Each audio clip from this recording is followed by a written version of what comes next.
Hey, it's MJ from Alta Love. How are you? So today I want to talk about living in the flow and claiming your sovereignty.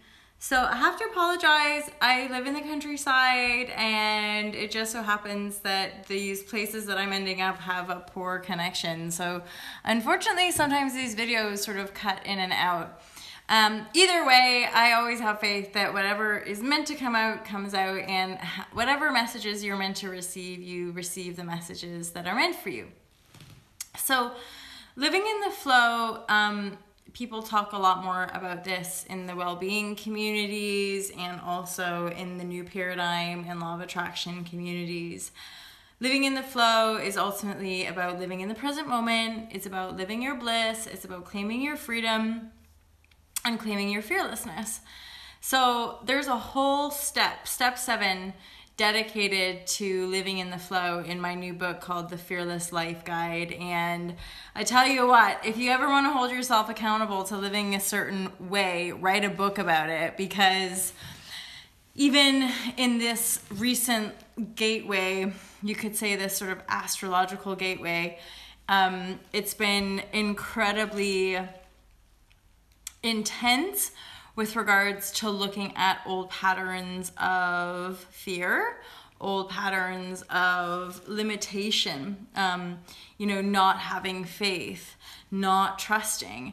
And so when we go back into limitation, ultimately we're going back into fearful patterns, we're going back into systematic patterns, which a lot of us are here to break free from. So definitely for me, a lot of people have had to release, a lot of situations I'm having to release, and having to really break free once again from old illusions that reflect back to me a disempowered state of being, which obviously isn't living in the flow, it's living in limitation, it's living in constriction.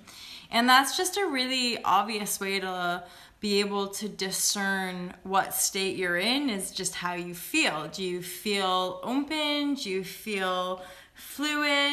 Do you feel joyful? Or do you feel contracted, limited, dense, heavy? And it's very empowered to know that no one person is perfect. Even the gurus and teachers and all that kind of stuff, nobody really has the ultimate answer, because ultimately, as a unique divine spark being, we ourselves are the only ones that can work ourselves out.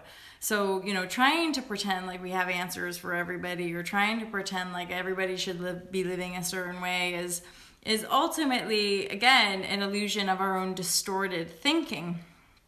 And that usually comes from systematic indoctrination thinking, where we're taught to fit in, we're taught about conformity, we're taught to just, step and live this way, and then you'll be taken care of, or everything will be fine. And oddly, that's just not how it works. If anything, we need to start to question that, awaken from that illusion, and then endeavor to choose a different choice. So maybe we choose to feel good instead of feeling sick, or we choose to be abundant rather than poor, or we choose just something different from the conditions we're in. And in order to really, break free from those conditions, we have to rewire our brain. Ultimately, we have to reorient ourselves within ourselves to keep choosing something different. And in my experience, the way to really unravel that is to take ownership of our own emotions and have faith in an emotional healing process, simply by bearing witness to the old patterns. And by patterns, I do mean the emotional patterns that we're carrying. So holding space within the light of our awareness to acknowledge and own the old patterns so that we can gently love them and let them go. And it really is that simple. And yet when we're in a storm, when we're in emotional density, when we're having to face some of our deepest, darkest demons and fears, and we're in heaviness and we're in sadness, it's like it's really painful, and it's really kind of challenging in those moments to actually embrace it, to actually love it for the teaching. I sometimes relate it to like a really loving mother, and how a mother would treat a baby if a baby or a child was in pain. Wouldn't, ideally, a loving mother would hold the baby. It wouldn't reject it. It wouldn't tell it to go get lost. It wouldn't tell it to like, man up, baby. Hopefully a really loving mother would like embrace the baby and love the baby and nurture the baby until that pain started to dissolve. So we ourselves can ultimately transform our own painful wounds of separation and uplift ourselves through the power of love. And usually it's really tricky when we're coming from that illusion of fear and separation. We think that love has something to do with romantic relationships, and it's really important for us to ultimately disengage that story and recognize that love is the ultimate creative force field in this again, like, new paradigm. Every energetic stream is totally valid. Every single creation is allowed to be here, and yet it's love is like the container vibration. Love is what ultimately holds everything in this kind of divine, cyclical, cosmic force field of love's creation, and we're part of that. And so for us to evolve consciously, it's really love that is this sort of like peace that we're attaining, or we're yoking, or we're looking into for our own transformation, upliftment, and power to create on higher or more harmonious and expansive levels. And that really is about unity consciousness.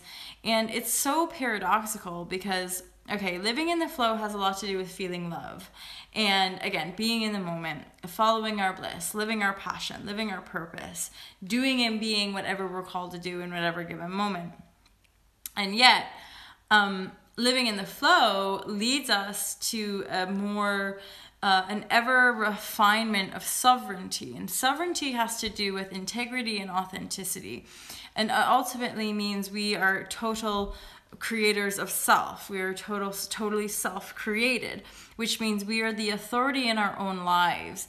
And my God, because we're taught about conformity, it's like a continual practice to keep coming back to self, to keep coming back and checking in with self, to recognize, own, honor, realize what is truth for self, because everyone else's truth is not necessarily our own. And I'm having to continue to discern this as I own part of my beingness. Part of where I am in my path is quite reclusive, it's quite introverted, it's quite solitary, and I'm having to luxuriate and own that as just who I am at this moment and part of my path, because there's a lot to say about people coming into community, and community is part of it.